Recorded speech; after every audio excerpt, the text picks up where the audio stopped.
Buenas tardes a todos.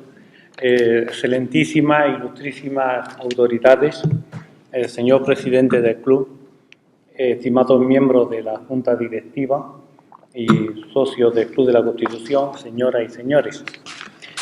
Ante todo, quiero excusar la presencia de nuestro decano Miguel Olmedo, porque por gratas razones familiares. Y de nuevo podemos contar con el paraninfo de la Facultad de Derecho, después de año y medio que hemos estado privados de su uso por las obras que todavía padecemos. Sí que vaya por delante el agradecimiento en nombre del club por poder contar otra vez con este paraninfo de la Facultad de Derecho. Bien, hoy recibimos a don Jesús María Ruiz García, portavoz de la Comisión de Hacienda y Administración Pública del Parlamento de Andalucía, y que fue en su momento subdelegado del Gobierno en Córdoba entre 2004 y 2012, nacido en Puente Genil, Córdoba. Y qué mejor que un paisano suyo de Puente Genil, precisamente nuestro presidente, don Carlos Ruiz Cosano, para la presentación de tan ilustre ponente. Así pues, tiene la palabra don Carlos Ruiz Cosano para la presentación. Gracias. Bueno, muchas gracias. Bueno, muchas gracias. Queridos amigos, estamos muy en familia. Una mala tarde. Además, Granada, como siempre, tiene una inflación de actos y esta tarde va a coincidir con otros actos también y bueno, estamos, como digo, pues muy en familia. Motivo por el cual además hay que agradecer todavía más la presencia de nuestro querido ponente Jesús María Ruiz García. Pues efectivamente, nuestro ponente nace en Puente Genil en el año 1960. Él allí realiza sus estudios primarios y los de bachiller en el Instituto Manuel Reina. Deja Puente Genil al finalizar el COU para iniciar los estudios de Ciencias Económicas y Empresariales en la Facultad de Medicina de Málaga. Económicas. Perdón. Bueno, perdón. Esto es desviación, no voy a decir de qué, pero profesional clarísima. Y la única neurona que tengo se me ha ido a traicionar. Bien, bueno, termina Económicas y prácticamente inicia su carrera profesional inmediatamente. Tuvo una gran suerte. Es además máster universitario de Salud Pública y Administración Sanitaria por la Universidad de Granada y por la Escuela de Salud Pública de Andalucía y máster en Programa de Desarrollo de Directivos igualmente por la Escuela Andaluza de Salud Pública. Se incorpora en el año 83-84 a una institución que creó entonces la Junta de Andalucía, quiero recordar, para activar algunas empresas o alguna cosa así. ¿Cuándo fue cuando te fuiste a Cañete? Sodiam, sí, Sodiam. Sodiam.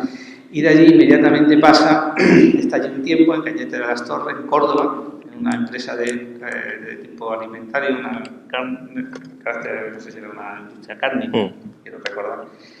Y de allí pasa a Pozoblanco, donde se inaugura un nuevo hospital, como administrador del Hospital de Pozoblanco. De allí pasa después a director de Servicios Generales del Hospital Manuel Lois en Huelva y finalmente pasa en su faceta de gestor de la sanidad hospitalaria pública a ser director gerente del Hospital Torre Cárdenas, Complejo Hospitalario Torre Cárdenas en Almería, donde en el año 1997 pues, fue nombrado delegado de salud provincial de salud entonces en Córdoba, en su provincia.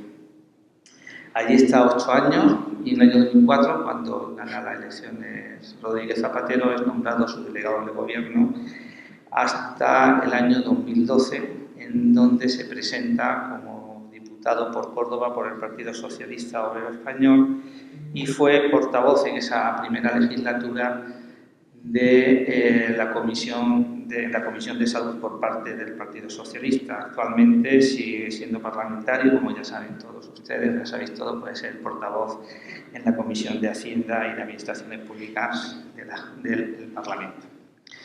Durante su etapa como gestor y viendo el currículum que él tiene, pues yo destacaría dos publicaciones que creo que de alguna manera reflejan por dónde ha ido luego la sanidad, porque una de ellas, que se titula La gestión de la calidad total, un reto para el hospital del futuro, en 1994, pues ya marca un poco la directriz de lo que es la actual sanidad pública. Y hay otra que me ha llamado también muchísimo la atención, que es el ciudadano hacia una participación en salud en el año 2000, cuando bueno, pues, se centra precisamente al paciente como el centro de la atención sanitaria. Ha sido director académico de 3 cursos en colaboración con la Universidad de Córdoba: Atención Sanitaria al Anciano, Salud Pública, Higiene Alimentaria y Sanidad Animal y Gestión Sanitaria. Ha participado en numerosísimos congresos, jornadas, cursos, y tanto en el ámbito universitario como no universitario, a nivel nacional, regional y nacional. Y además es premio Hipatia, la mejor comunicación oral, presentada en las 9ª Jornadas de Salud Pública y Administración Sanitaria, organizadas por la Escuela de Salud Andaluza de Salud Pública, y premio especial a la coordinación entre niveles asistenciales en la 9ª edición del Premio Nacional a la Innovación en la Gestión y Administración Sanitaria, otorgado por Diario Médico, la Escuela Nacional de Sanidad y el Instituto de Salud Carlos III en el año 2002. Bueno, si yo tuviera que decir las características de nuestro ponente, pues yo diría 3 fundamentalmente. La primera de ellas es un trabajador incansable, desde joven. Fue un gran estudiante y trabajaba muchísimo, incluso en verano también trabajaba. Además de, no estudiaba en verano y trabajaba. Es un hombre de diálogo, y de acuerdos. Y es un gran tertuliano también. Es un buen cordobés, es un gran amante de su pueblo, de su historia, de sus tradiciones, en las que participa muy activamente en Puente Genil, pero sobre todo de una parte especial de él, que es la música.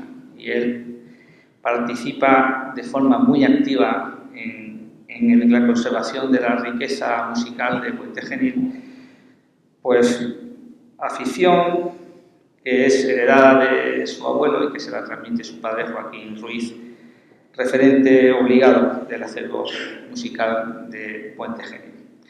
Y finalmente, pues un hombre que ama profundamente a su familia. En fin, como presidente de este foro, pues tengo que agradecer públicamente pues, que haya tenido la deferencia de estar esta tarde aquí con nosotros para hablar de un tema que además está de enorme actualidad y el tema del cual además es experto.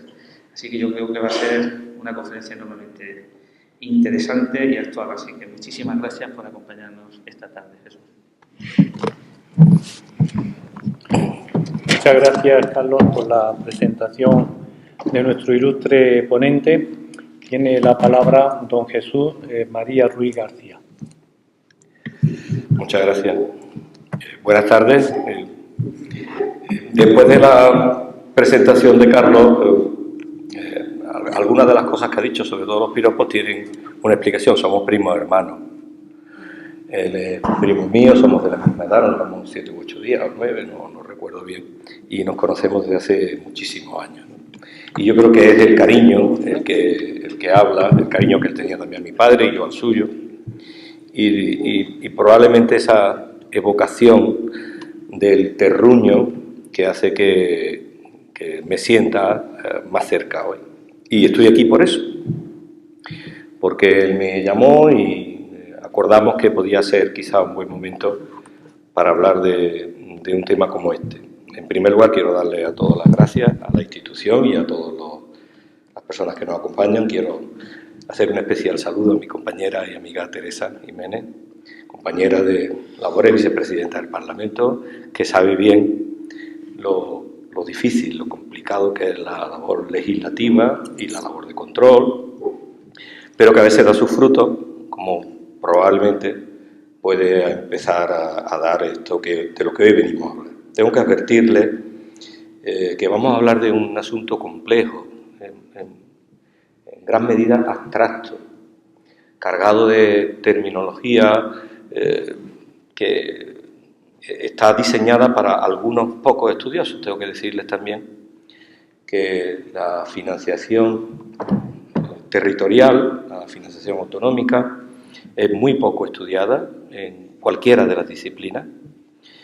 Se integra en lo que en el mundo internacional se conoce como teoría del federalismo fiscal. Por tanto, son muchos profesionales los que de alguna u otra forma participan, economistas, hacendistas, abogados, pero muy especialmente los dedicados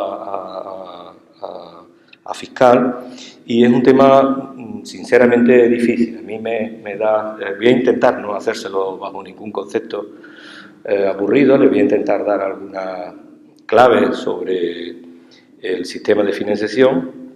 Voy a intentar enmarcarlo, como no podía ser de otra forma, en homenaje a esta institución, en su origen en el ámbito constitucional, y luego, sobre todo, y muy especialmente, aprovechando que antes de ayer se emitió el documento de consenso, y en este caso un buen consenso, 100 diputados de los 109 que tiene el Parlamento aprobaron este documento, les voy a dar unas pinceladas, brevemente les contaré por qué eso.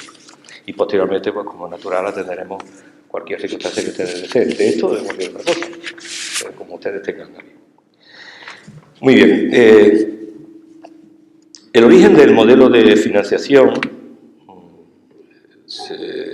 el modelo que hoy yo quiero presentarles, data del año 2009, en el que hubo un acuerdo del Consejo de Política Fiscal y Financiera que dio lugar posteriormente a una ley en la que se regula el sistema de financiación de las comunidades autónomas.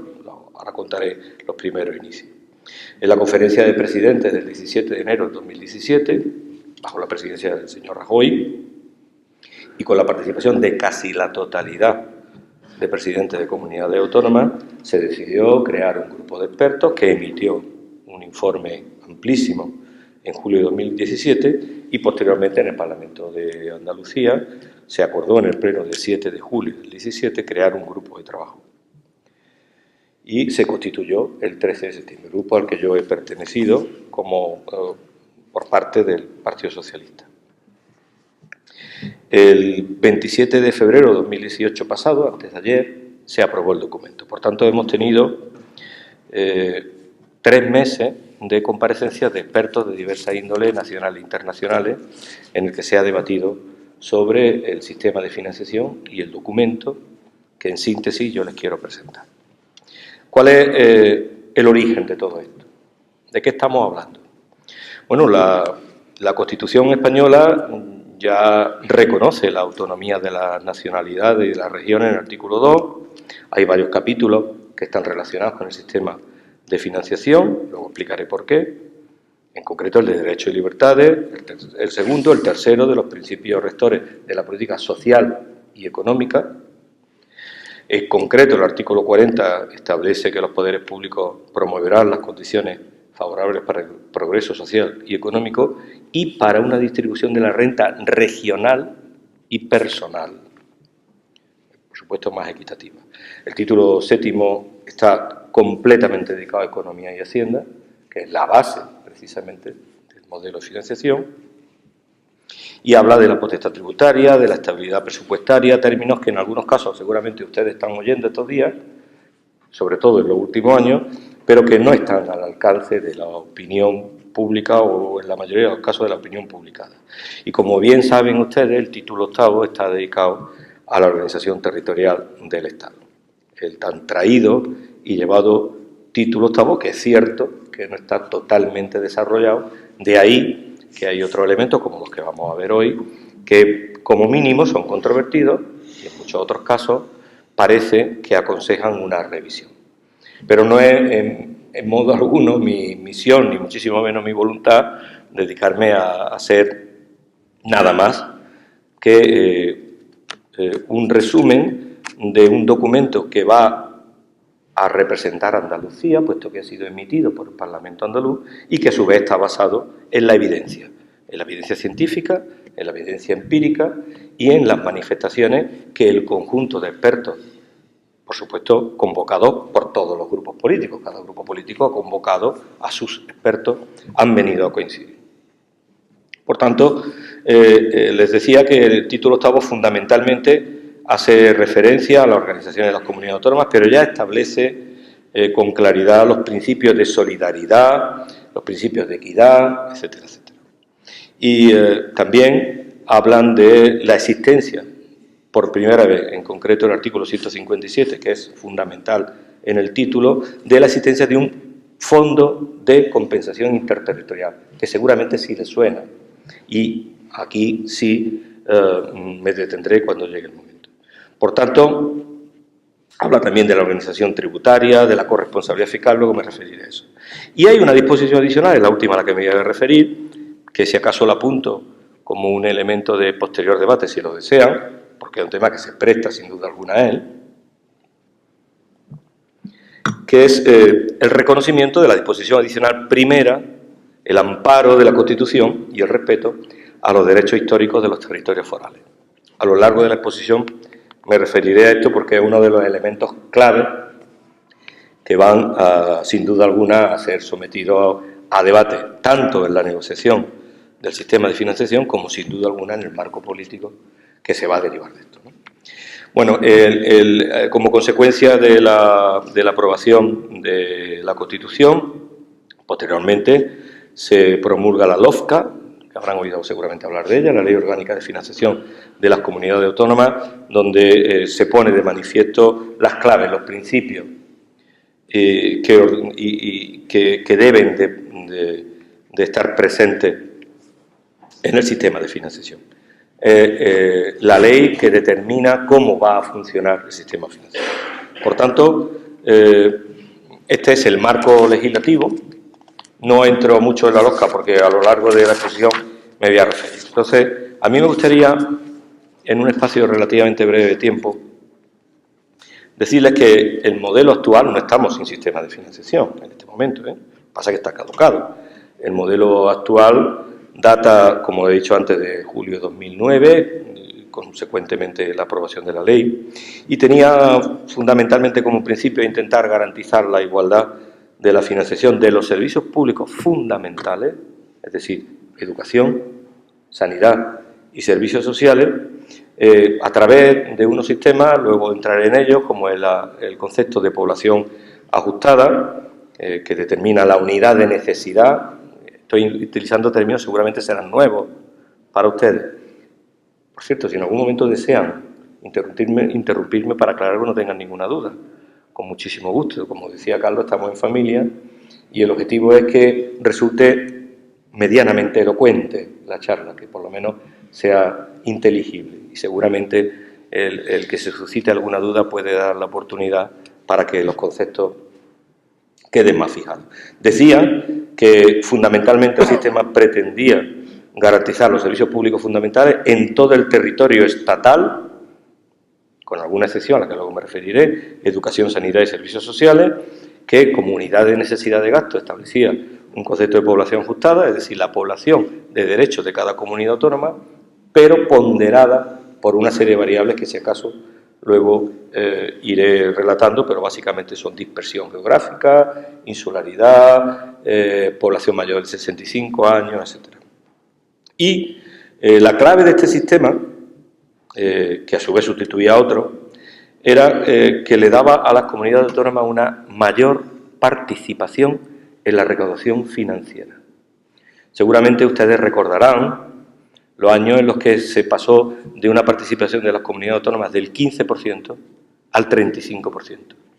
Eso ocurrió en la primera legislatura del señor Aznar, a través del pacto que acordó con el señor Pujol, y una de las exigencias que el señor Pujol puso sobre la mesa era aumentar la participación en la recaudación. La clave estaba aquí, como luego explicaré, intentaré no ser muy técnico, pero la clave estaba ahí, en el sistema de financiación. Bueno, posteriormente, con este nuevo modelo, se pasó al 50%, y los impuestos especiales se pasaron sobre la producción, básicamente, se pasaron del 40 al 58%. Y se crearon una serie de fondos en los que, por supuesto, que no voy a entrar, porque son realmente complejos. Es decir, que el sistema de financiación partía de la base de: tenemos que garantizar que cada español, viva donde viva, tenga la garantía de recibir las mismas prestaciones en salud, o sanidad, educación y servicios sociales. Y para calcular, para garantizar eso, vamos a hacer un cálculo en función de la población ponderada, esa población ajustada, y vamos a incorporar al sistema lo que se llama la tarta, una cesta de impuestos, que algunos son gestionados por el Estado, que son absolutamente gestionados por el Estado, pero, como por ejemplo el IVA, pero que de esos impuestos vamos a dedicar una parte, vamos a guardar una parte y la vamos a incorporar para repartir las comunidades autónomas. Básicamente este es el funcionamiento, tanto en el IRPF como los impuestos especiales. Hay varios tipos de... La cesta de los impuestos la forman varios tipos de impuestos, impuestos estatales, impuestos cedidos, impuestos propios. Insisto que esto no es lo más importante del modelo, lo es en el ámbito técnico, pero no es lo más importante. ¿Qué ha pasado? Pues han pasado varias cosas. En primer lugar, que el modelo fue previsto para una época de crecimiento expansivo, y cuando llegó la crisis, los ingresos del Estado cayeron radicalmente. Hay un concepto económico que es el concepto de elasticidad o inelasticidad.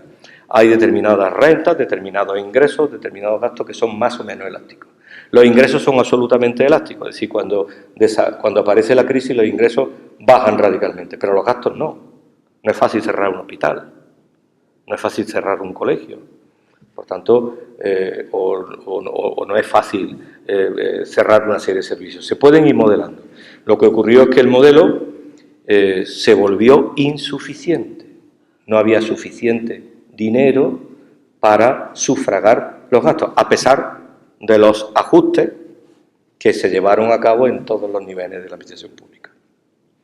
Por lo tanto, se puso de manifiesto que ya no había suficiente dinero, y al no haber suficiente dinero, el modelo se mostró realmente incapaz de dar respuesta a los requerimientos de las comunidades autónomas. Ya saben ustedes que cuando hay un problema de dinero aparecen las tensiones. Entonces aparecieron las tensiones en el modelo y todo el mundo se dio cuenta que había excesivos fondos, que eran muy complejos, que desde luego no se cumplían ninguno de los principios que tenían a los que se debía el modelo, y empezó incluso a generarse una crisis política, hasta el punto de que empezó a cuestionarse la existencia de las comunidades autónomas. No tengo ninguna duda que ustedes han vivido de alguna forma u otra este debate. Es probable que incluso hayan participado. Ese debate que no se producía hace una década se empezó a producir a partir de un modelo que claramente era insuficiente, con una serie de elementos que ahora veremos cuando nos refiramos a los principios. Por tanto, cuando hablamos de modelo de financiación, estamos hablando de modelo de Estado. Estamos hablando del modelo de sociedad que queremos, en muchos sentidos. En el ámbito territorial, cuántos y quiénes. En el ámbito competencial, quién tiene las competencias. En el ámbito y ahora empiezan a aparecer conceptos, nivelación, quédense con este concepto que es clave, luego volveremos por él, nivelación vertical, es decir, debe haber una nivelación entre los distintos niveles de la administración central, comunidades autónomas, corporaciones locales, nivelación horizontal, deben estar niveladas todas las comunidades autónomas a la hora de prestar servicios. Son conceptos que están relacionados con elementos constitucionales, como por eso me he referido a ellos antes. Entonces el modelo empezó a hacer agua, empezó a inducir muchísimas tomas de decisiones muy dispares y, como se vio posteriormente, no estaba preparado para una crisis de las características que hemos tenido, que yo creo que todo el mundo sabe que después de la recesión del 29 es la más importante. Por tanto, los problemas del modelo se ha mostrado hasta hace escasamente un año totalmente insuficiente, ha producido un desequilibrio vertical en favor del Estado, luego hablaremos sobre eso, pero básicamente se explica de la siguiente forma. Ustedes saben que el Reino de España está sometido a un programa de estabilidad en la Unión Europea que establece el control de determinadas variables, fundamentalmente el déficit, en menor medida la deuda y el techo de gasto. Cuando la Unión Europea establece un objetivo de déficit para el Reino de España, es el Gobierno quien determina ese reparto. En este momento estamos en 3,1 de déficit, afortunadamente. Situamos así una situación de equilibrio presupuestario, con lo cual dejaremos al margen los programas de estabilidad, pero cuando el Gobierno tiene la facultad de establecer el reparto del objetivo de déficit, no tiene en cuenta las competencias que tienen los distintos niveles. Por tanto, le establece para 2017, ya vencido, el 0,6 o menos 0,6 para las comunidades autónomas y el menos 1,1 para la Administración Central del Estado. Seguridad Social aparte. La Seguridad Social tiene un menos 1,3 y a los ayuntamientos se les obliga equilibrio, superávit. Por tanto, este es el concepto de nivelación vertical. Claro, a nadie se le escapa que si al margen de costes financieros el porcentaje de gasto que gestionan las comunidades autónomas, independientemente de su tamaño, independientemente del gobierno que ejerza en ellas, es en torno al 60% y la Administración Central en torno al 40%, parece que el reservarse el doble de objetivo de déficit supone un mayor esfuerzo presupuestario para las comunidades autónomas. Esto es lo que se denomina desequilibrio o falta de nivelación vertical.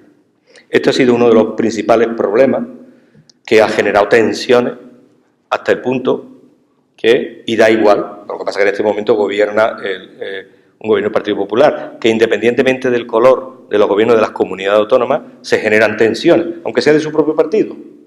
Claro, los gobiernos de las comunidades autónomas tienen que dar respuesta a su mapa de competencias, a su estatuto de autonomía y a las necesidades que surgen. Esto ha generado tensiones a tal punto que precisamente por ello se celebra la conferencia de presidentes a la que me he referido antes en enero de 2017. No sé si este esquema les está llegando o no, si consigo transmitirles el sentido que tiene el modelo. Por tanto, estamos hablando de un problema de insuficiencia, es decir, los gobiernos autonómicos tienen que asumir variables de ajuste durante la crisis. Por ejemplo, para intentar mantener el nivel de gasto sanitario, de gasto educativo, cuando hablamos de educación más universidades, y gasto social, pues se escogen variables de ajuste que son las inversiones en fomento, por ejemplo, carretera, se apoya, evidentemente, como hace cualquiera en su casa. Lo primero son el estudio de los hijos, el mantenimiento de los mayores, etcétera, etcétera, ¿no? La salud, el gasto sanitario. Bien, además de eso, el modelo ha puesto de manifiesto otros elementos que son perversos. El modelo se basa, insisto, en la capacidad fiscal o tributaria de las comunidades autónomas, bien en tramo autonómico de la renta o bien el impuesto cedido.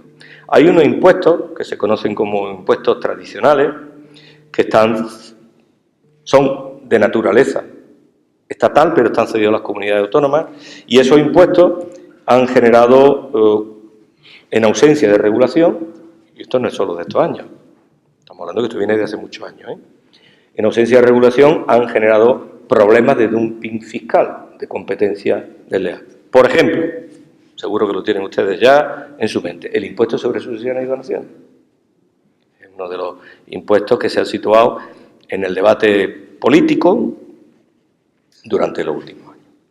Bien, todo esto son tensiones que han generado que cada vez más sea necesario abordar una reforma. Y por último, un asunto absolutamente importantísimo es que en lugar de producir convergencia en términos de renta y de renta per cápita entre las regiones más ricas y las pobres, la divergencia ha aumentado. Por tanto, el modelo ha ido en contra de lo que se conoce como principio de solidaridad, ese principio constitucional al que me he referido antes en el título 8. Por tanto, llega un momento en que las tensiones no se pueden soportar más. Claro, esos problemas del modelo en épocas donde el Estado inyectaba dinero porque los ingresos tributarios eran altos, no se apreciaban. El modelo prácticamente no se forzaba, no se ponía en marcha. Había energía suficiente. Bien, ahora nos planteamos, por tanto, un futuro modelo, que es el que yo les voy a a presentar sucintamente y que se basa en los siguientes principios. Primero, de suficiencia financiera. Esto no es un tema menor. Esto genera un debate ideológico y de modelo de Estado. ¿Por qué? Porque hay quien opina que lo primero que hay que calcular es qué servicio queremos prestar, qué sociedad queremos, qué garantías queremos dar, qué prestaciones queremos cubrir. Y tenemos que calcular cuánto vale eso, con las dificultades que tiene. Lo sabemos bien los economistas que hemos dirigido hospitales. Muy bien. No hay forma ahora mismo de calcular el coste cierto, pero hay que llegar a una convención, hay que llegar a un convenio, y sabemos hacerlo, y se puede hacer, de hecho se está haciendo, pero hay que calcular ese precio, o al menos convenirlo. Y a continuación decir, como decimos los economistas, ceteris paribus, manteniendo estos servicios, necesitamos cubrirlos con estos ingresos. Y eso es lo que se denomina suficiencia, porque si el principio de suficiencia no se preserva, vamos a ir a un deterioro permanente de los servicios públicos y, por ende, como elemento de vasos comunicantes, una presión al alza de elementos de negocio privado, que deben tener, evidentemente, su cabida, pero la sociedad debe pensar hasta dónde se llega y hasta dónde no. Bien, ese es el principio de suficiencia. Insisto, es muy importante desde el punto de vista del debate. Hay otro principio que es más de carácter técnico, que es el de autonomía financiera y corresponsabilidad fiscal. ¿Hasta dónde deben las comunidades autónomas tener tributos, participar en los tributos? También hay debate. Las comunidades con menor nivel de renta defendemos que no a cualquier precio. No podemos tener tramos de tributos o depender los servicios públicos de nuestros habitantes en los tributos que nosotros podamos recaudar, porque podemos tener menores niveles de renta y por tanto vamos a recaudar menos. Y la Constitución es clave, es inequívoca. Se trata de un debate, y ya lo adelanto, de personas, no de territorios. Los derechos son de las personas, no de los territorios. Una persona tiene o no tiene derecho en nuestro país a un programa de vacunación infantil, viva donde viva. Tiene derecho o no en nuestro país a estudiar el bachiller o a una beca o a una gratuidad de libros, viva donde viva, independientemente de eso. Bien, ese es otro principio que no está exento de polémica, pero en un ámbito mucho más técnico. Y luego hay dos principios fundamentales que se ligan y que devienen de la Constitución, que son el de solidaridad entre las distintas regiones y el de equidad en la prestación de los servicios públicos, que es lo que antes les comentaba, ¿no? Se añaden dos principios nuevos, dos principios en reciprocidad a la pertenencia al conjunto del Reino de España. Las comunidades autónomas, como bien saben ustedes, son estados y también los municipios. Es el principio de estabilidad presupuestaria y sostenibilidad financiera. Es decir, el modelo obliga a las comunidades autónomas a que colaboren con el Reino de España ante la Unión Europea en la estabilidad presupuestaria y la sostenibilidad financiera. Y a su vez, el modelo tiene que responder a un principio de lealtad institucional. Este es otro asunto polémico, que yo creo que es de los que más se entienden y también me detendría algo sobre él, ¿no? Cuando hablamos de lealtad institucional nos referimos a la toma de decisiones. ¿Quién debe decidir, por ejemplo, el objetivo de déficit? La mayoría de los expertos establecen que debe ser consensuado, participado entre las comunidades autónomas, incluso colegiado entre las comunidades autónomas y el resto de administraciones, fundamentalmente las comunidades, el Estado y las comunidades autónomas. Y para eso es necesario una serie de reformas. Ya apunto que una de ellas es el Consejo de Política Fiscal y Financiera, que ni siquiera sé si ustedes saben que existe, porque es uno de esos entes que son importantes, pero que normalmente no están muy presentes en la vida. Es un órgano de coordinación. Todas las áreas ministeriales tienen órganos de coordinación territorial, de participación territorial. Normalmente se conocen como intersectoriales o se suelen conferencias sectoriales, por ejemplo, de sanidad, pero en el caso de Hacienda y Administración Pública es un ente con estatuto propio, que es el Consejo de Política Fiscal y Financiera. La mayoría de los expertos recomiendan la modificación de este órgano porque no tiene presencia paritaria, y hay otros aspectos que nosotros no los hemos incluido por controvertido en el documento, pero que ya les adelanto que muchísimos lo recomiendan, que es la modificación del Senado, la famosísima modificación del Senado. El Senado podría ser, indican, fundamentalmente los constitucionalistas indican que podría ser realmente el vehículo de desarrollo del modelo de financiación. Piensen que, dado que el título octavo apenas contiene referencia al desarrollo autonómico, el desarrollo autonómico fue muy posterior, los estatutos de autonomía fueron posteriores, no existe referencia a la Constitución española a la relación estatuto de autonomía, sí lo hay en otras constituciones.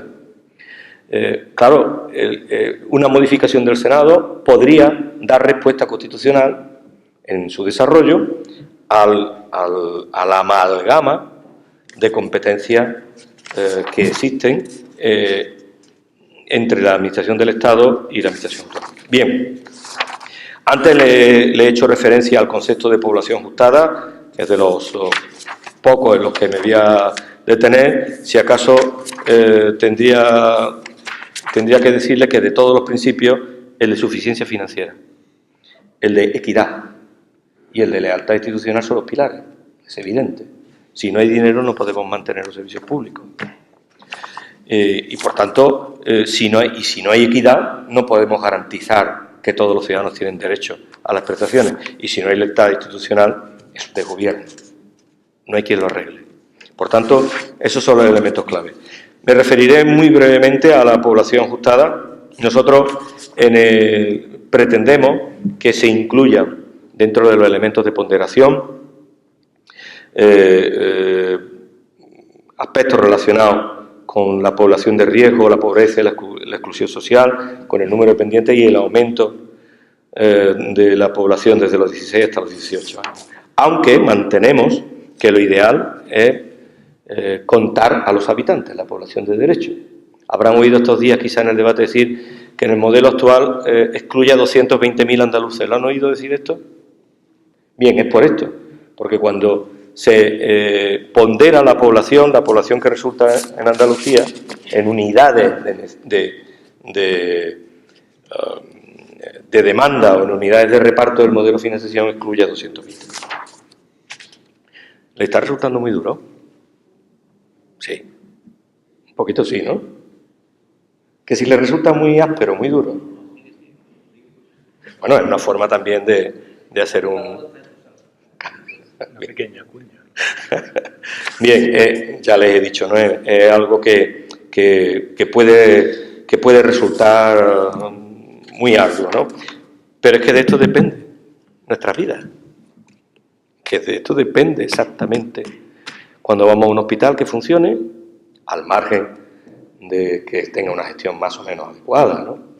Que tengamos derecho a más o menos un nivel de estudio, de prestaciones, que podamos atender a aquellos que lo están pasando mal con una renta mínima de inserción, que garanticemos a los empleos públicos que sus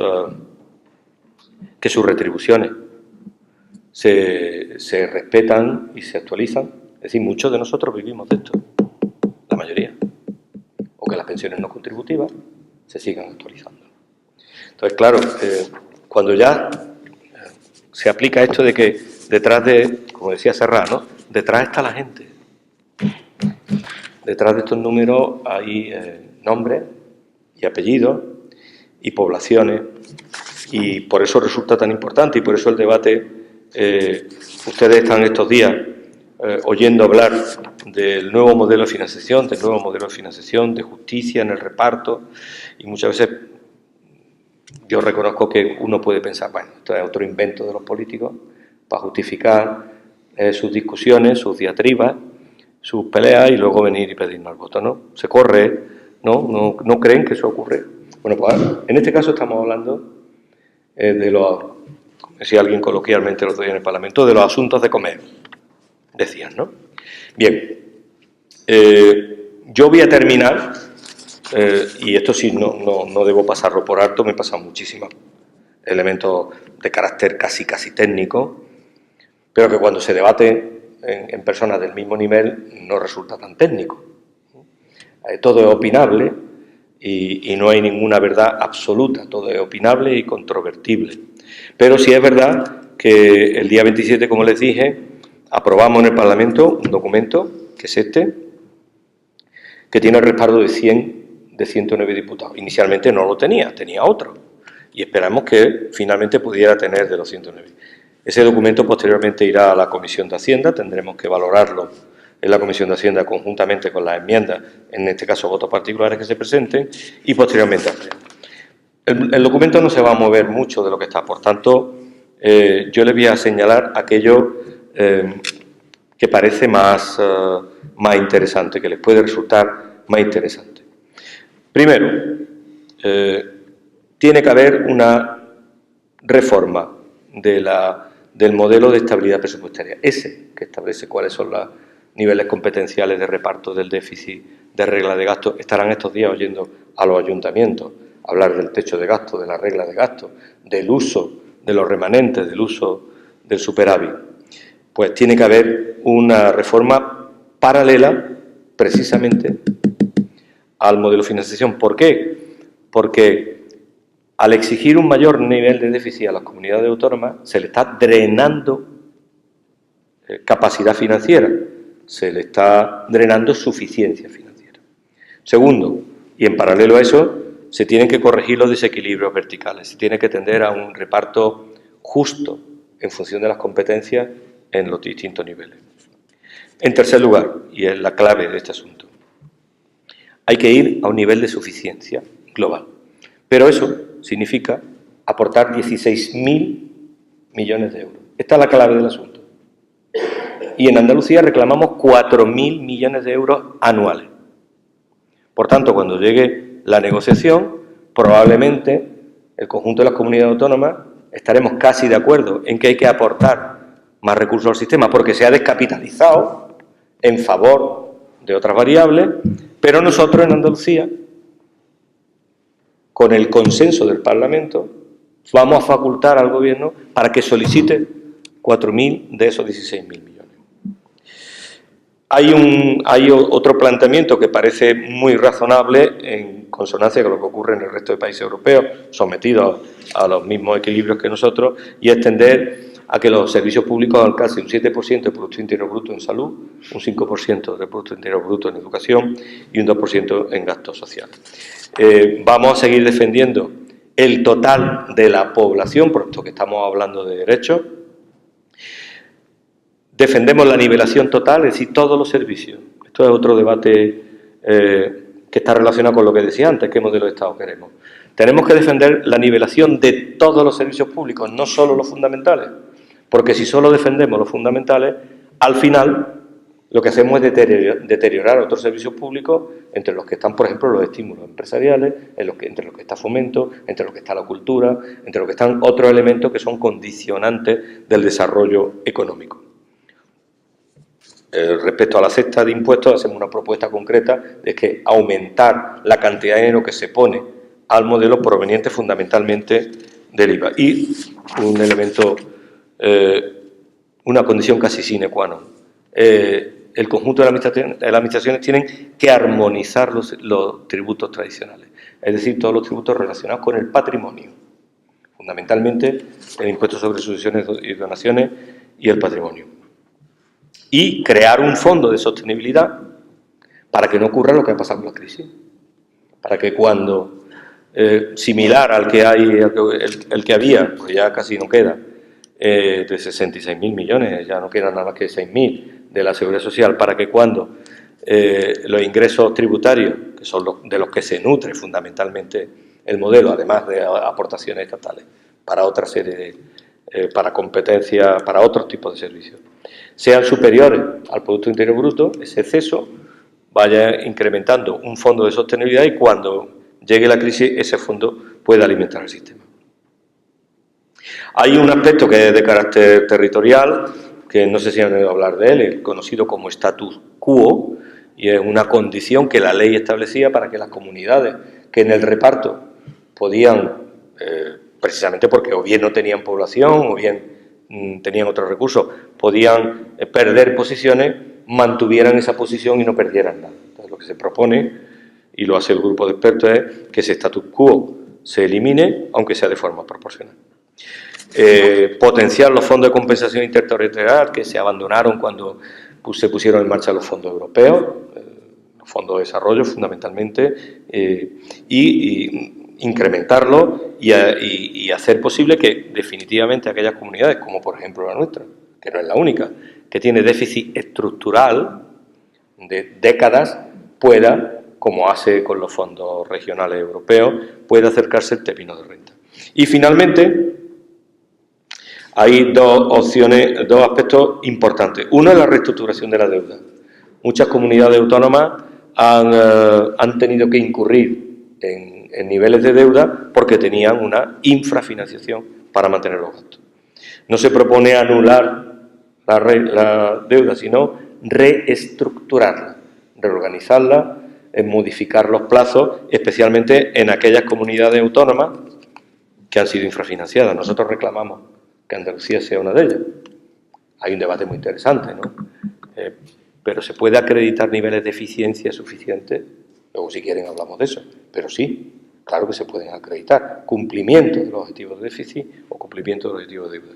Y finalmente, hay unas consideraciones, bueno, aparte ya lo he dicho antes, la reforma del Consejo de Política Fiscal y Financiera, hay unas consideraciones inevitables que hacer sobre qué pasa con los regímenes forales.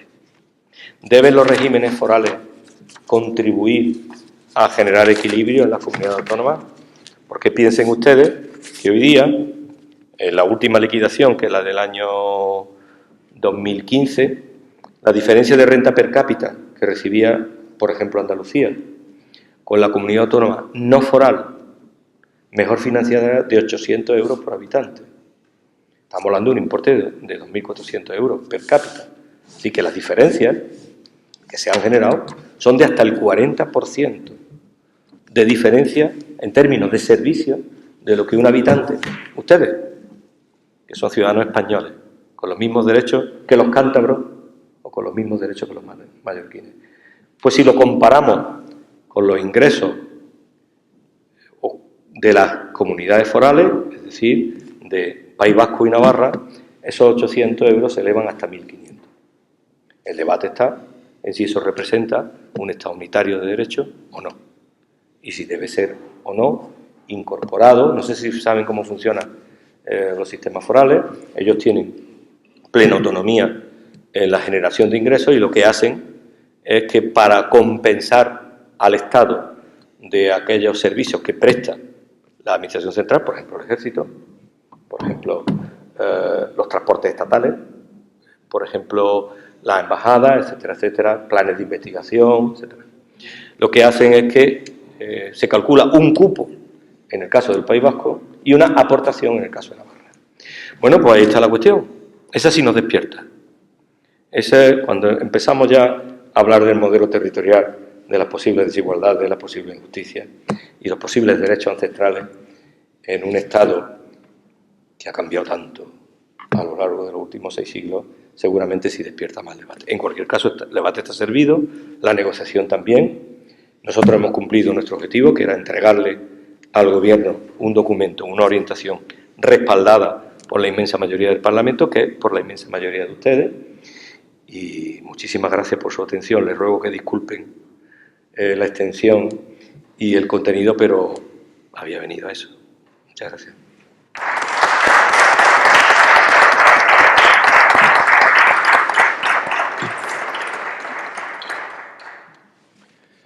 Muchísimas gracias, don Jesús María, por su ilustrativa intervención y además, sobre todo, no ha sido excesiva en el tiempo, porque hemos tenido en anteriores ponentes que sí se habían excedido, pero no creo que ha sido comedido, porque ha sido muy telegráfica en algunas cosas, muy clara, muy didáctica, y ha intervenido poniendo encima de la mesa todos aquellos problemas que presenta la recaudación pública y la gestión del gasto público. Bien, quiero darle la palabra ahora a nuestro querido amigo don Francisco Martín Recuerda, que como antiguo decano del Colegio de Economistas, pues va a ser el encargado de llevar los turnos de intervenciones. Muchas gracias, Luis, nuestro vicepresidente.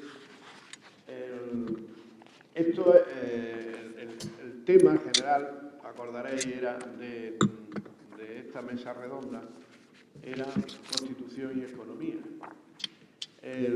Por razones de agenda, don Jesús María no pudo estar y digamos que esta es la segunda parte.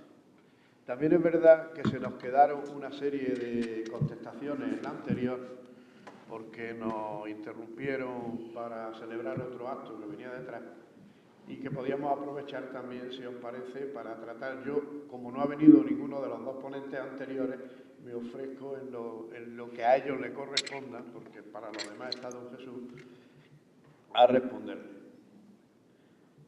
Aquí hay un tema fundamental, y es que nuestra Constitución, desgraciadamente o afortunadamente, cada uno tiene su opinión, es tremendamente contradictoria. Porque si reconoce unos derechos, como ha dicho muy bien nuestro conferenciante, que yo creo que ha situado muy bien el tema, unos derechos a todos los españoles, a la educación, a los servicios sociales, a la sanidad, lo que no puede ocurrir es que por vía del artículo 8º se pretendan crear españoles de primera y de segunda. Y ya estamos viendo que no es la misma la sanidad que se presta en el País Vasco, la sanidad que se presta en Cataluña, que la sanidad que se presta a Andalucía, por más que nuestros médicos hagan lo que puedan y nuestra Junta haga lo que pueda por estar a la altura del problema. Entonces, en esa dialéctica absurda, se ha ido a disminuir los derechos de unos españoles en contra de otros. Eso se ha manifestado también en el sistema fiscal español, donde él ha concretado muy bien el tema del País Vasco y Navarra, que yo, por mucho que lo pretendan convencerme, no me convencen, porque ahí, de entrada y por vía del pacto constitucional, se creó, no sé si un paraíso fiscal, pero se parece mucho, porque los vascos y los navarros dicen, esto para mí, yo, gracias a esto que recaudo, que tiene que ir en relación con que son de las provincias más ricas de España, luego recaudan más, de esto que recaudo, yo me quedo con lo mío, con mis gastos, que encima pongo a mis policías mayores sueldos, pongo a mis médicos mayores sueldos, pongo a los servicios públicos mejores condiciones, me beneficio de las infraestructuras, como tú sabes, el AVE lo paga España, las autovías las paga España y los servicios generales, esto es lo que os dejo, y negocio. Todos sabemos que en las negociaciones, en la última tacada, le acaban de regalar un porrón de millones para que voten unos presupuestos. Mientras que en ciudades como esta, que nos ha tocado en suerte vivir, pues tenemos un AVE que no llega y tenemos una infraestructura donde quizás sea de las regiones con menos autopistas que hay en España. Luego, eso está contradiciendo los principios generales de igualdad e incluso de sostenimiento de los ingresos públicos. ¿Cómo se la va a apañar o cómo se la va a llamar vosotros los parlamentarios, los que tenéis responsabilidades, para sentarse, como decís muy bien, en una conferencia de presidentes, en ese Senado que se debía de transformar, si ni siquiera van a asistir los presidentes y responsables de Cataluña, ni van a asistir los presidentes y responsables del País Vasco? Pues es un tema, porque es que encima, en los gobiernos de esas regiones, están lo más insolidario que hay en España, que es un independentista o un nacionalista. Entonces, en este juego, nosotros nos volvemos locos porque pretendemos, por la vía de una mayor participación en los impuestos, tratar de sufragar ese déficit. Pero es que no es suficiente, porque la recaudación de Andalucía por habitante no es lo mismo que la recaudación por habitante en Cataluña o en el País Vasco. Luego, si nos dan nuestra parte de lo que recaudamos, estamos jugando siempre a la pérdida, estamos jugando en desventaja. Y esto, pues, para mí, la labor que están haciendo nuestros compañeros de Andalucía, y me parece además muy interesante que se hayan unido los grupos políticos en defensa de los intereses generales de Andalucía, pues la verdad que es encomiable. Pero abro debate a ver qué podemos ayudarle a ellos o qué nos puede aclarar mi compañero en esta especie de galimatías en que se ha convertido nuestra España por ahora. Así que cuando ustedes quieran. Hay un micro, creo que está por ahí, para aquellos que quieran intervenir. Ahí. Ah, no, perdón.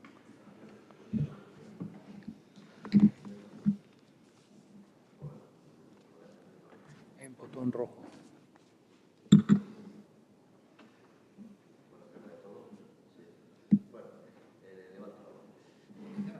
Yo provengo del mundo local y además soy municipalista, convencido. Llevo 32 años trabajando en el ayuntamiento, por tanto de regla de gasto, de limitación de recursos, de exceso de competencias propias e impropias, de administrar con eficacia y eficiencia los recursos escasos que tenemos, de eso sí sé. Sé también ahora mismo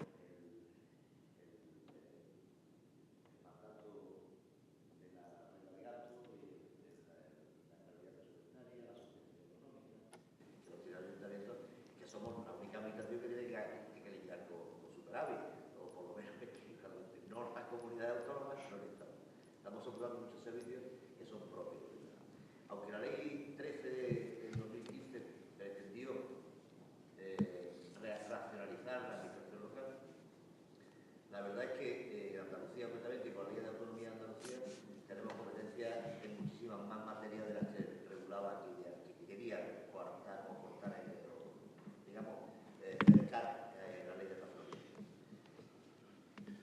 Mi pregunta va en la siguiente aspecto. Este documento que se va a llevar al gobierno, que afortunadamente y por primera vez, por las pocas veces, se han puesto de acuerdo todos los grupos políticos en el Parlamento, por lo menos los mayoritarios, quedan residuos que no, a lo mejor no se puede enterar mucho. Pero es muy interesante lo que ha destacado Paco, de que los 4 grupos políticos, digamos, más tengan unanimidad y criterio, pues no ha llegado a un consenso. ¿Qué repercusión puede tener en caso de que sea aceptado a nivel estatal? ¿Qué repercusión puede tener sobre la administración local? La hermana pobre de la administración y además la más cercana al ciudadano, la que presta los servicios y le pone cara a todas las personas, desde la comunidad autónoma y desde el Estado, las personas no tributarias en los ayuntamientos y en el Estado. Y le felicito por la cosa. ¿Contesto o...? No, Sí, no, digo que si contesto ya o... Sí. Bueno, se han suscitado algunas cosas interesantes, porque ya lo he pretendido comentar antes, ¿no? En realidad, de lo que estamos hablando no es de un sistema ni un modelo, estamos hablando del modelo de Estado. Ha hecho antes referencia el señor Martín, recuerda, con su opinión particular, que es muy respetable como la de cualquiera. En ese caso, si andamos cortos de debate, luego, si usted me lo permite, daré yo mi opinión sobre ese asunto, ¿no? Respecto a las corporaciones locales, ¿no? Bueno, el modelo, el documento, lo estoy intentando buscar, incorpora una mención especial precisamente al sistema de financiación local. El sistema de financiación local tuvo un informe, el de los expertos autonómicos fue de julio del 2007, de 2017, y un mes después se produjo un informe, por cierto, buenísimo, me gusta más, técnicamente me gusta mucho más que el autonómico, poniendo de manifiesto, claro, el grave problema que tiene el ayuntamiento, no cabe ninguna duda. Los ayuntamientos tienen, en primer lugar, es la primera trinchera, si me permiten la expresión, ¿no? El primer cortafuegos de las necesidades de la sociedad. Es verdad que tiene competencias propias y otras que no son propias. Y hay otras que que son delegadas de la propia comunidad autónoma, finalistas, como por ejemplo las políticas sociales, precisamente, y que están condicionadas. Precisamente en este presupuesto, afortunadamente, hemos conseguido que crezcan casi un 8%. ¿no? Pero claro, además de eso, a los ayuntamientos que se les, casi unilateralmente, se les coloca en el punto de mira de los problemas de la crisis. Bueno, la crisis, yo ahora voy a dar opiniones, si ustedes me lo permiten. La crisis ha servido de coartada a muchas personas, algunas de ellas que formaban parte del gobierno, que lo apoyaban, a una nueva recentralización. Ha sido una coartada estupenda. Y aprovechando que había habido exceso, porque lo ha habido, porque la época de bonanza ha generado muchísimos abusos, infraestructuras innecesarias, obras impregnadas de megalomanía, equipos de gobierno en muchos casos alejados, las corporaciones locales y también las comunidades autónomas, alejados de las necesidades de los ciudadanos. No errores, que errores puede haber, y eso lo sabemos todos los que hemos administrado recursos públicos. Errores puede haber, desde el diseño de cualquier servicio público hasta su desarrollo, incluso su ejecución, ¿no? Sino que ha habido muchos desaciertos. Aprovechando esos desaciertos, se estigmatizó a los ayuntamientos y dijo, esto lo metemos en vereda. Se empleó el término, vamos a meterlo en cintura. No sé si usted o tú recuerda eso, si está vinculado, pues lo has tenido que conocer. Y entonces se llegó la tijera. Nada, esto es ni agua. Entonces se le obligó a crear equilibrio. ¿Pero qué ha ocurrido? Los ayuntamientos no están en equilibrio, están en superávit. El último informe de la IREF, no sé si le suena, la IREF es una de las mejores noticias que ha habido en España en los últimos años, afortunadamente reconocidas por todo el mundo, es la autoridad independiente de responsabilidad fiscal, AIREF. AIREF tiene, para que esté interesado, tiene unos estudios, unos informes periódicos realmente fantásticos, y pone de manifiesto como es improbable que la Administración Central, el Gobierno de España, cumpla el objetivo de déficit 2017, improbable. Pone de manifiesto que es relativamente improbable que la Seguridad Social llegue a su objetivo de déficit. Recuerdo que la Administración Central era menos 1,1, menos 1,3. Considera absolutamente probable que las comunidades autónomas cumplan el menos 0,6 y de entre las, y se ve además en un mapa muy gráfico, entre las comunidades autónomas que considera como muy probable, solo hay 4 en España, que cumplan el objetivo de déficit, Andalucía. Fíjense qué paradoja. La comunidad que recibe menos financiación es la que cumple mejor el objetivo de déficit. De hecho, hemos terminado en 0,31. Menos 0,31 sobre menos 0,6. Pero tiene trampas, está muy relacionado con las reglas de gasto. Es que hay una limitación de la limitación que ha impuesto el gobierno. Las otras comunidades que la AIREF considera muy probables son las ricas. Cantabria, Rioja y Baleares. Claro, ¿qué ocurre? Pues que el equilibrio que la AIREF estima entre 0,7 y 0,8 de superávit de los ayuntamientos van a compensar el déficit no sujeto de la Administración Central y de la Seguridad Social. Esa es la clave. Mientras el Reino de España no ofrezca a Europa un cumplimiento de déficit, en este caso el menos 3,1, y tenga capacidad de equilibrar a la Seguridad Social y a la Administración Central del Estado, yo soy su delegado del Gobierno, no tengo nada en contra de la Administración General del Estado, he pertenecido a la Administración General del Estado, y además le he dirigido, pero hoy por hoy es quien tiene el déficit descabalgado.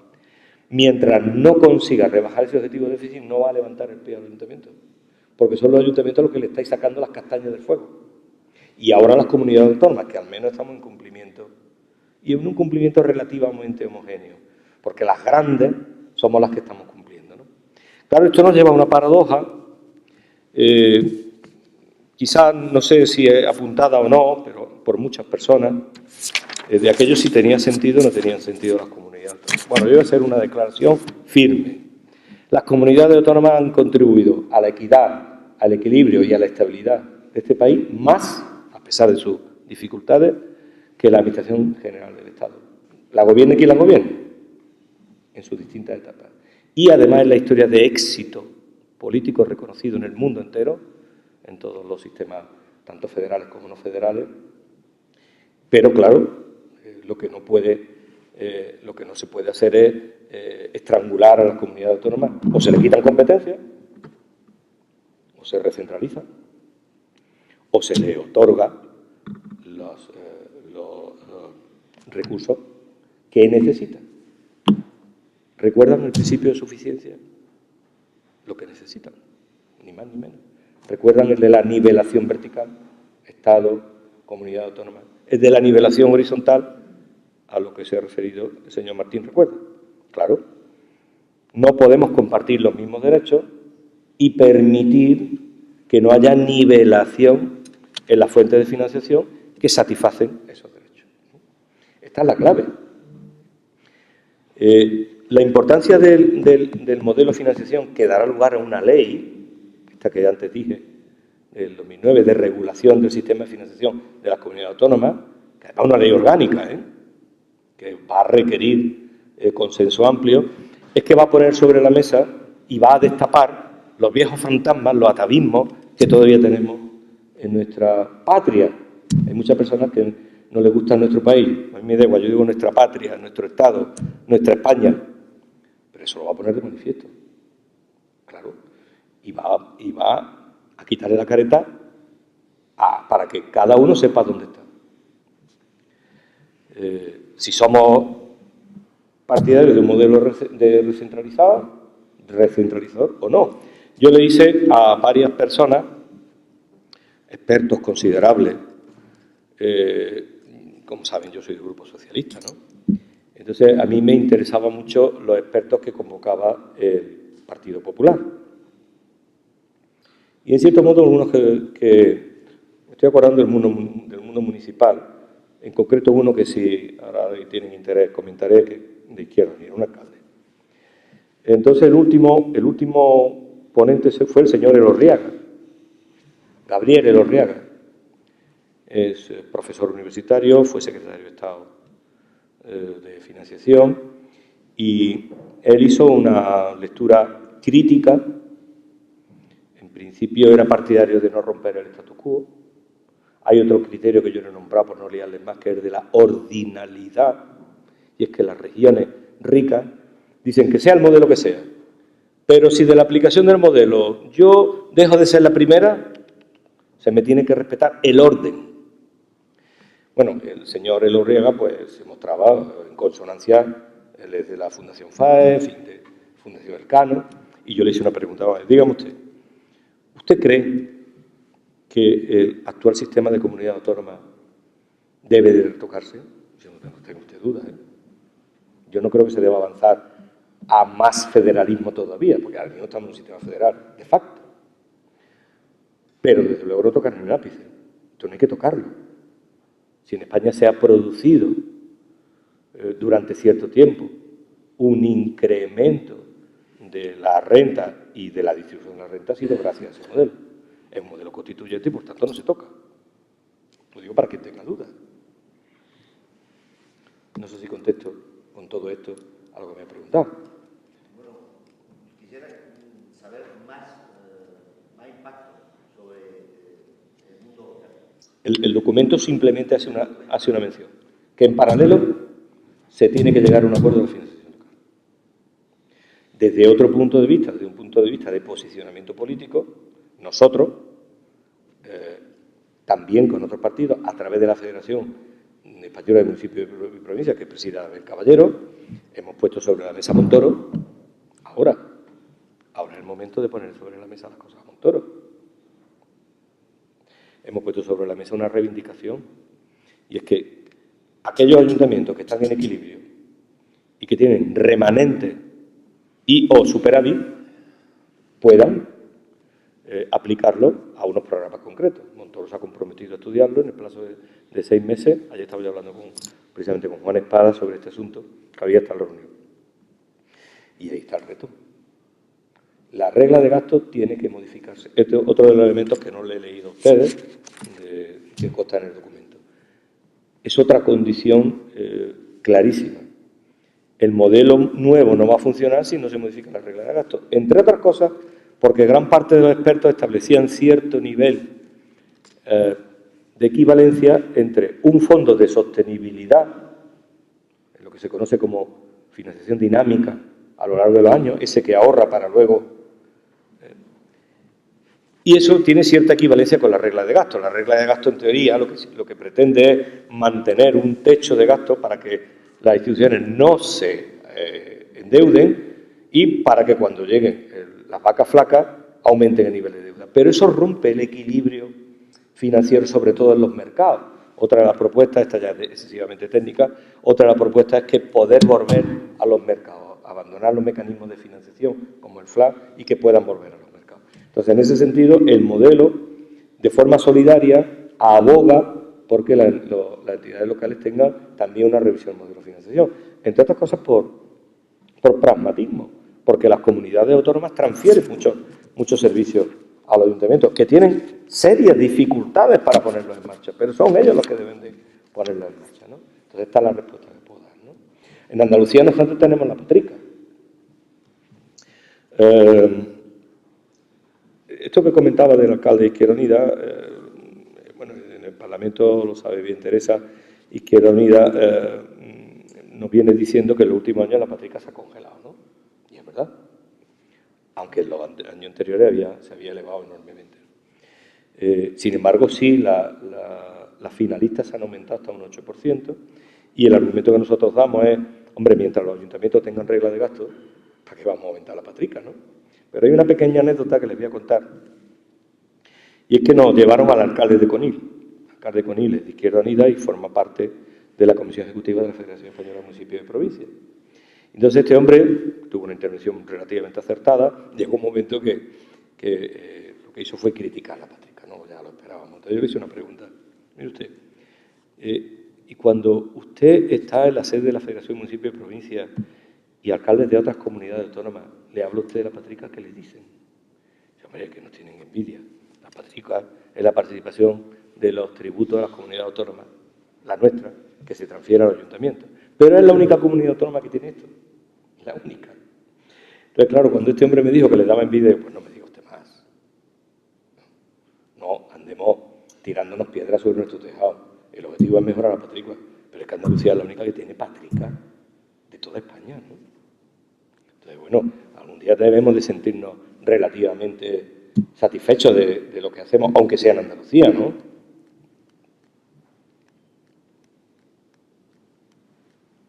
¿Alguna pregunta? Yo, si no hay una pregunta más, sí me gustaría decir una cosa, no ya por deformación.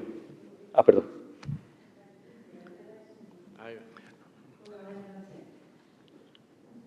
Sí, sí, se tiene que acercar mucho.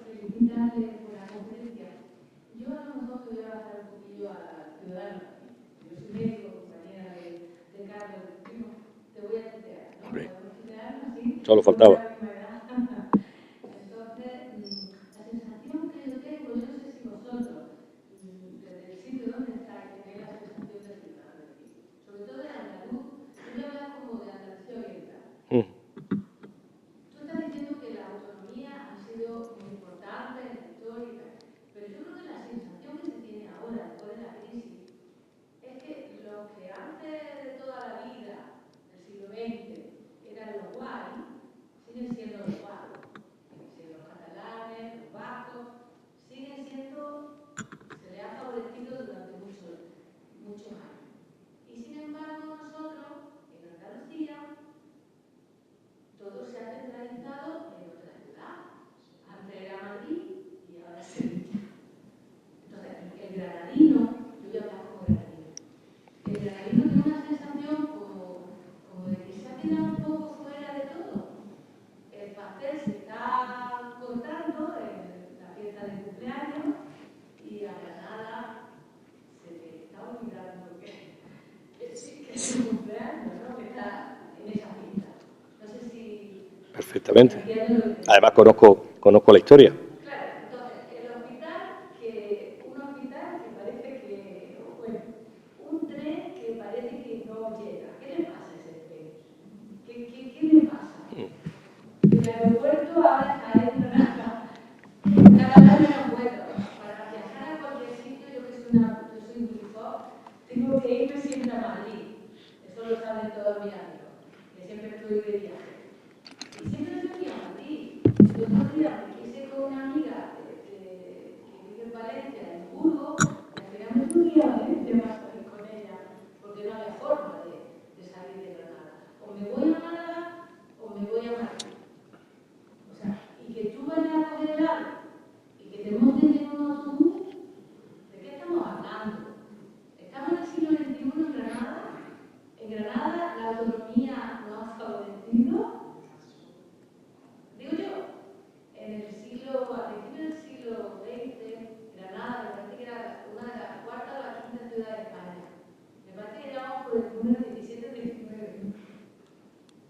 granadino.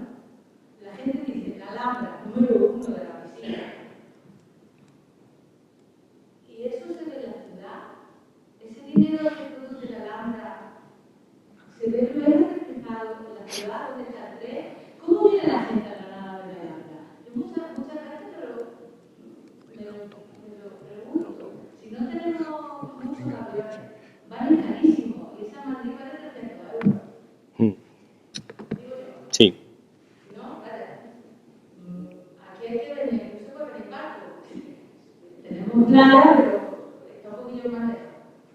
Entonces, tenemos sierra, tenemos un montón de cosas. Pero, ¿cómo traemos a la gente aquí? ¿Cómo viene a la gente a la Alhambra? No sé, a lo mejor no ha venido la autonomía a Granadino no sé. Yo te contesto con mucho gusto. ¿Cuál es tu nombre? ¿Cuál es tu nombre? Marilu. Mariló. Mira, vale, Mariló. Bueno, en primer lugar, me ha parecido reconocer en tu pregunta un déficit de infraestructura que conozco y que me parece verdaderamente anacrónico, fundamentalmente ferrocarril. Pero eso no depende de la autonomía, ni el aeropuerto tampoco, es estatal.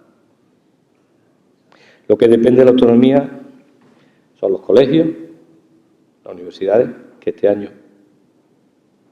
no sé si tiene familiares, estén cursando carreras, en este caso grados ya, o máster, son gratuitos, casi tienen bonificación. Si aprueban, claro, si no, no. Los colegios, las becas, la gratuidad de libros, el transporte escolar, los colegios, las rentas mínimas de inserción para las personas que las hay, que tienen serias dificultades, la dependencia. Ahora hablaré sobre la dependencia. La salud pública, la administración sanitaria en sus 3 niveles. Tú conoces muy bien. Atención primaria, atención especializada y sistema de urgencias y emergencias, que ya está claramente como un 3er nivel, además de parte. La gestión del turismo. Por cierto, la Alhambra ha sido patronato estatal durante muchísimos años. No, es que vamos a tratar. Entonces, claro, si hablamos de autonomía, al César lo que es del César, al Gobierno de España lo que es del Gobierno de España y a la autonomía lo que es la autonomía. Cuando yo era subdelegado del Gobierno, en Córdoba, la inversión estatal, en los 7 años que fui, osciló entre el año que menos, 180 millones, y 320, el que más. Se me podrá decir, hombre, que se estaba haciendo la AVE a Málaga, claro. ¿Quién estaba haciéndolo? El Gobierno. ¿Qué Gobierno? El mío. El mismo que hizo la AVE a Sevilla. Hombre, que se está haciendo la autovía A45, claro, la estaba haciendo el Gobierno, ¿no? Este año, para que veas algo de forma de lejos, ¿no? Que a veces viendo el espejo de otro, este año las inversiones estas son 36 millones. La última provincia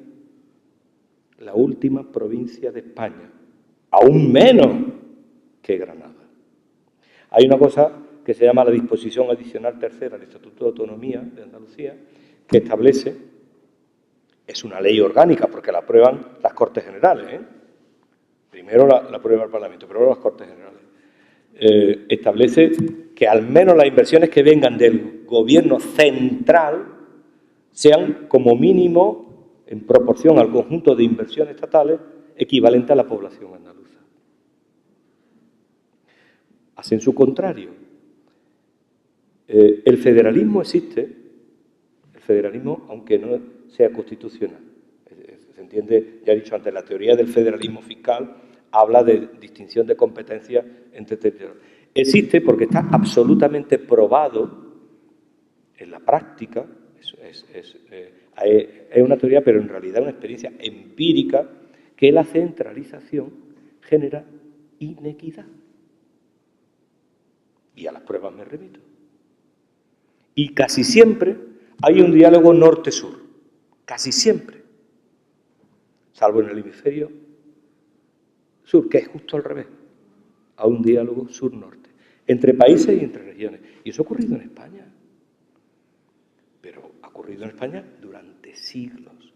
Por eso existen déficits estructurales que ahora reclamamos que a través de los fondos de compensación interterritorial generen convergencia. Porque esos déficits estructurales provienen de décadas. Y si ahora, además, se genera ese drenaje de recursos, que además es ilegal, pues lo que hace que la divergencia sea mayor, ¿no? Justo te has referido, fíjate, te has referido a infraestructuras básicamente totales, ¿no? Eso es un problema. Y eso es lo que se pretende. Eso es lo que se pretende regular. Nosotros no queremos ni más ni menos. Esto...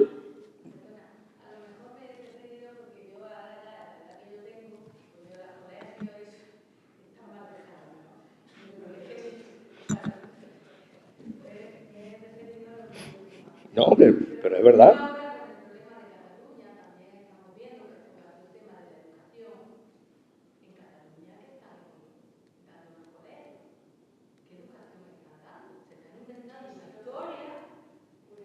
Pero eso es otra cuestión. Vamos a ver. Vamos a ver. Es otra... sí, claro. Sí, pero no depende de Andalucía. Bueno, y lo que ha pasado con el impuesto sobre sucesiones. Pues, sí. Mira, Marilú, ¿no? En Andalucía. Lo que está claro en Andalucía es que coja la magnitud socioeconómica que quieras, escógeme una al azar. Ha mejorado enormemente en los últimos 25 o 30 años. Enormemente. Sí, pero ¿de dónde partíamos nosotros? En este momento sabes que somos la comunidad más exportadora. Adelantamos a Madrid. En este momento estamos exportando más que nadie. ¿Quién no iba a decir eso? ¿Quién no iba a decir que íbamos a tener 10 universidades? ¿Y quién no iba a decir que íbamos a tener parques tecnológicos? ¿Quién no iba a decir que íbamos a tener uno exclusivamente dedicado a la aeronáutica, ¿no? La autonomía para Andalucía, que es región sur, ha beneficiado, y aún más, ha beneficiado la integración en Europa. Muchísimo más, porque hemos sido región 1. Ahora me hablaba López Marto precisamente de eso. Ahora bien, otra cosa es cómo se ha desarrollado el Estado de la autonomía. Ese principio al que yo hacía referencia de coordinación y lealtad institucional, eso es lo que hay que arreglar. Lo que hay que arreglar son los desequilibrios, por exceso y por defecto. ¿Y no crees tú que se ha centralizado mucho en Sevilla? No. Yo creo que de toda Andalucía, la campeona... Mira, yo soy de Córdoba. Soy de Córdoba. Y mi segunda tierra, Almería. En ella he estado, sigo estando, bueno, cada vez que puedo, ¿no? Estoy viviendo allí, ¿no? Y he estado, pues, tengo mi plaza, la tengo en Torre Cárdenas, ¿no? Una cosa es lo que se conoce fiscalmente como efecto capitalidad, que eso tiene repercusión en el nivel de renta, y otra cosa es la concentración de recursos per cápita en una ciudad concreta. Son dos cosas distintas. Madrid no vamos a poder evitar nunca el efecto capitalidad de Madrid, no lo vamos a poder evitar. Y eso se ve, precisamente, se ha analizado en el modelo, porque hay algunos expertos que sugieren que la ciudad de Madrid se le aporte un estatuto fiscal de capitalidad y, por tanto, no se considere como parte de la Comunidad de Madrid, ¿no? Porque allí están las sociedades mercantiles, porque allí están los centros de decisión. Eso es inevitable, como Londres es Londres y París es París y Nueva York es Nueva York. Ahora, otra cosa es la distribución. Sí, pero la capital económica es Nueva York, eso lo sabes perfectamente, ¿no? Igual, otra cosa es la distribución fundamentalmente provincial, por municipio, de las inversiones. Aunque hay que tener en cuenta que hay cierto grado de estacionalidad ahí, ¿no? Hay lugares donde durante un tiempo hay una serie de inversiones que se concentran y hay otros momentos que no. Establecer una conclusión clara es difícil. Ni siquiera el Observatorio Económico para Andalucía, que por cierto tiene sede en Sevilla, pues porque, entre otras cosas, están parados por entidades que tienen su sede allí, se atreve a llevar a cabo una conclusión de este tipo. Normalmente los que estamos periféricos siempre nos sentimos periféricos, siempre. Pero mira, yo que hubiera tenido nota, o Cádiz dice lo mismo. Peor, ¿no? Cádiz dice más.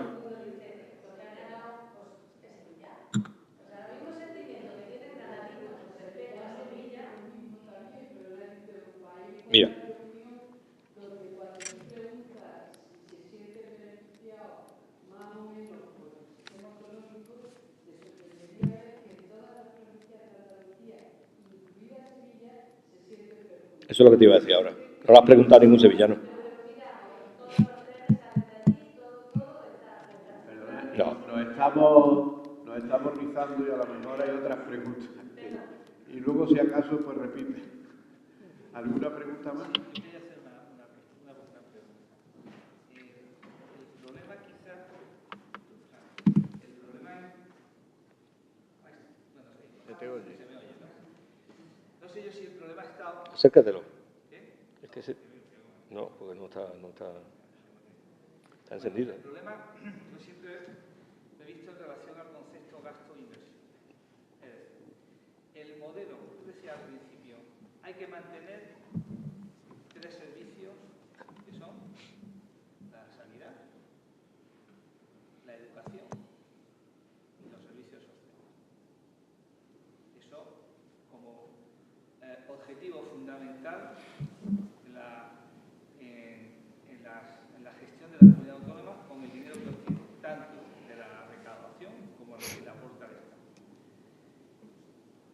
El nuevo modelo va a garantizar que el gasto o la inversión, porque a veces no sé exactamente hasta dónde es gasto e inversión, depende cómo queramos decirlo, va a estar equiparable en todo, porque claro, para yo garantizar que la sanidad o la educación que se recibe en Andalucía sea igual que en la otra comunidad autónoma, y no quiero entrar en comparaciones ni hacer referencia a los estatutos, lo que tengo que garantizar es que el dinero sea igual, porque si no, si yo le dejo el dinero a una persona y digo, mira, me tienes que hacer esto, tienes que gastártelo en esto y en esto, y dices, ya, pero a mí me viene mejor lo otro.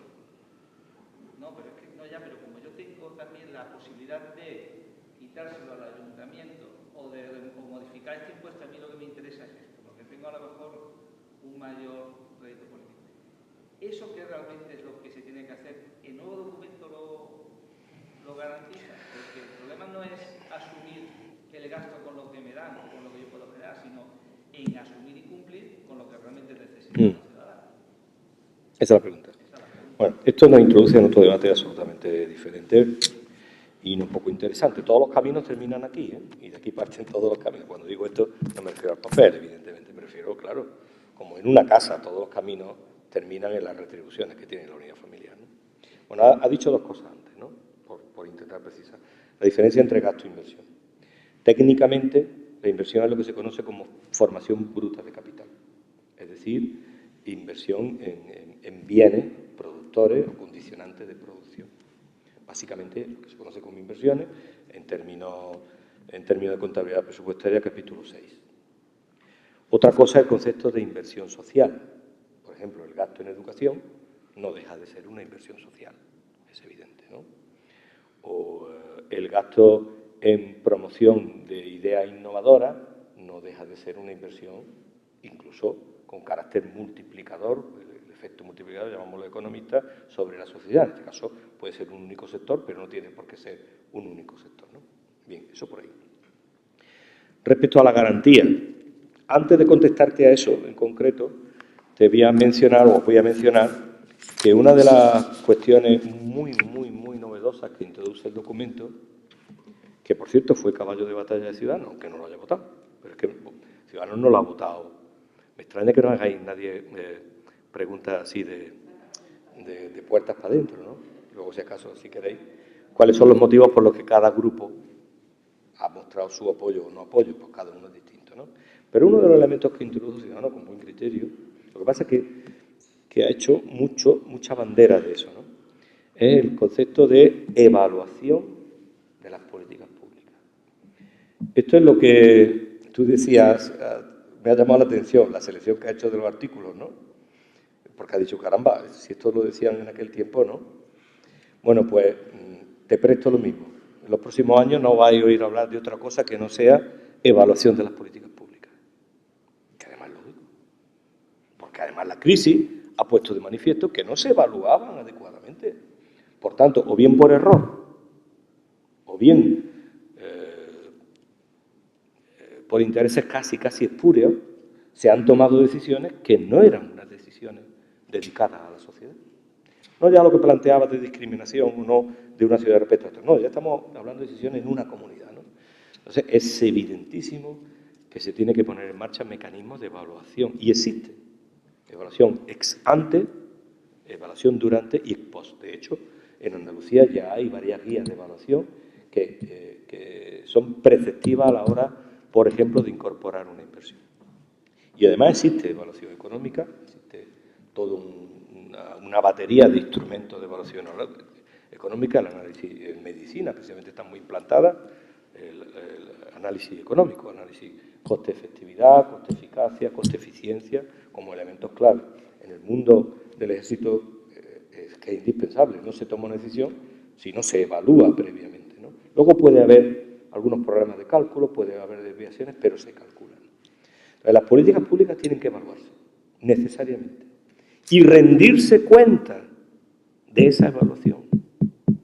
Y los ciudadanos tienen que saber por qué se tomó una decisión, cuál era el impacto económico y social que se esperaba de ella, cuánto coste generó directo e indirecto, qué beneficio pudo producir directo e indirecto y cómo ha contribuido al desarrollo, a la generación de empleo, a la mejora de los indicadores sociales. Bien, si eso, y el documento lo dice claramente, si eso lo conseguimos extender, otros, entre comillas, miedos empiezan a atenuarse. Y entramos en el concepto, como decía antes, de modelo de Estado. Los expertos en federalismo fiscal dicen que lo que hay que conseguir es la igualdad, la equidad en la asignación de recursos, pero que evidentemente, dentro de unos límites de determinadas políticas, fundamentalmente la fiscal y algunas otras, de armonización de las comunidades autónomas, cada comunidad autónoma debe elegir qué prima, si dedica más dinero a las becas o dedica más dinero a la refrigeración o si dedica más dinero a la investigación biotecnológica o a qué lo dedica. Claro, pero por eso te lo he marcado antes, porque claro, entonces lo que tiene el modelo, a ver si lo mismo antes no lo he explicado bien. Lo que el modelo tiene que garantizar es que para aquellos servicios fundamentales que usted tiene, que se llaman salud y sanidad, educación y servicios sociales, para todo el conjunto de las comunidades autónomas, hemos convenido que los derechos que tenemos recogidos en España por habitante valen 400 euros, 500, 600, 800 euros. Y eso hay que transferirlo en ese concepto a las comunidades autónomas, por habitante. En este caso todavía por habitante ajustado. Nosotros queremos que sea por habitante de derecho, porque los que gastan, los que consumen, los que tienen derecho a los servicios de prestaciones son los habitantes. No son los habitantes ponderados, son los habitantes. Y en el resto de servicios, tanto. Y en el resto de competencias, tanto. Eso es lo que hemos calculado, que mantener a usted su comunidad con unos derechos básicos vale. Ahora, si dentro de eso, en el apartado de tal sector o tal otro, por ejemplo, la cultura, que es una de las competencias que quedan recogidas en el modelo como resto de servicios, no fundamentales. Es una comunidad autónoma, quiere invertir en la producción cinematográfica más que proporcionalmente que en la producción escenográfica. Bueno, eso es que cada comunidad autónoma debe de establecer sus prioridades. Y posteriormente, con la correspondiente evaluación, son los ciudadanos los que cada 4 años, como mucho, dicen, pues aprueba o no aprueba.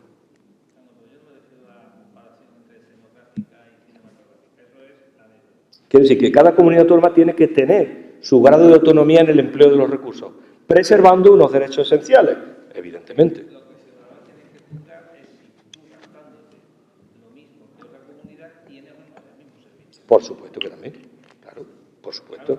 Efectivamente, en Andalucía, si no recuerdo mal, el gasto por sanidad, el gasto de sanidad por persona son 1.200. No llega, que va ni muchísimo menos, ojalá. 1.600. Nosotros estamos ahora mismo en 1090 y tanto. Y este año lo hemos incrementado. ¿Quién invierte más en salud? Cuidado, que cuando nosotros estábamos hace 8 años escaso, éramos de las comunidades que más gastábamos en salud. ¿Sabe lo que se nos decía? Que despilfarrábamos. Es que depende, ¿no? Depende, ¿no? Lo que hay que ver es qué cartera de servicios tiene, qué indicadores tiene y cuánto cuesta. Que si tú te das 1.300 euros y das un servicio de 2.000, sobre todo tienes que ponerte un piso, que tienen que mantener permanentemente. Lo malo es cuando te dan un dinero y la calidad de lo que tú rentas de ese dinero no se corresponde. Bueno, pues vamos a entrar en eso ya porque me quedé con la gana antes. Mira, en este momento no hay ni una sola evidencia que pueda afirmar algo contrario a lo que yo voy a afirmar. El sistema sanitario andaluz, sin entrar en que si en mi ciudad, que mi pediatra, en mi pueblo no tengo pediatra, sin entrar en eso, sin entrar en eso.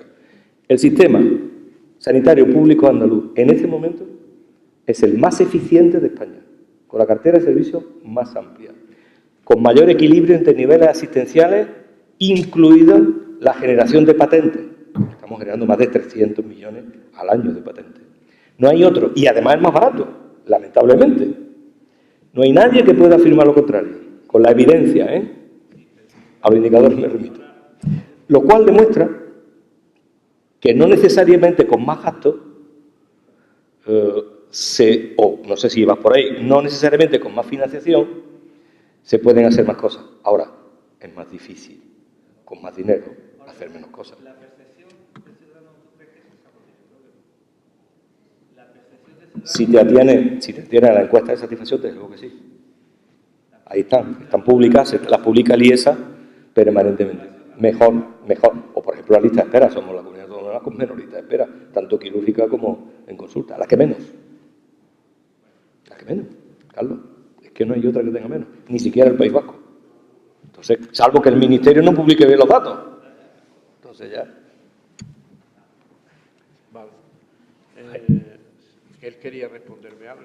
¿Lo va a dejar? No, era eso. Era la alusión a lo de la sanidad comparativa, porque Entre las trampillas que también hay, que supongo que lo habréis tenido en cuenta, y es que existe un impuesto, como va a haber un reparto de ingresos del Estado, existe un impuesto que se llama el IVA, que se recauda en destino, pero que se refleja en origen como si el impuesto se hubiera realmente recaudado en la región que toque. Es decir, si Cataluña vende un paño a Granada paga el IVA, pero consta que el que ha recaudado ha sido Cataluña. Es una trampilla que a la hora de los repartos suele, porque es curioso que el nacionalismo está reclamando más IVA. ¿Por qué? Precisamente por eso. Los impuestos del consumo, que son los más injustos, por cierto, crean una distorsión. Espero que cada vez menos, porque parece que se van a ir yendo empresas a otros sitios, pero se van a Madrid, que no se vienen a Andalucía, que es lo peor. Y eso yo imagino que en el plan que tenéis, en el modelo que estáis tratado tenéis que tenerlo en cuenta, porque si no hacen trampa desde el gobierno central por presiones de los que dicen que España no roba, entonces van a incidir más en aquellos impuestos que benefician más a las comunidades más productoras, más ricas, las que donde estamos en las fábricas, y eso pues también tiene su gracia. Es decir, que esto, como veis, da para mucho, y yo creo que habrá que repetir una vez que ya tengáis todo perfectamente negociado, aprobado y consensuado con el Estado, porque efectivamente estamos, y sobre todo en esta ciudad, estamos muy preocupados. Yo creo que lo que nos queda es agradecerle a don Jesús María Ruiz García su magnífica conferencia, a esta Santa Casa por prestarnos este tema, y por tanto Luis, que transmite al decano en nuestro agradecimiento una vez más, porque esto es una maravilla, y te dejo a ti para que cierres la... Me imagino que se han quedado muchos temas en los que no se ha podido tocar. Yo el IVA.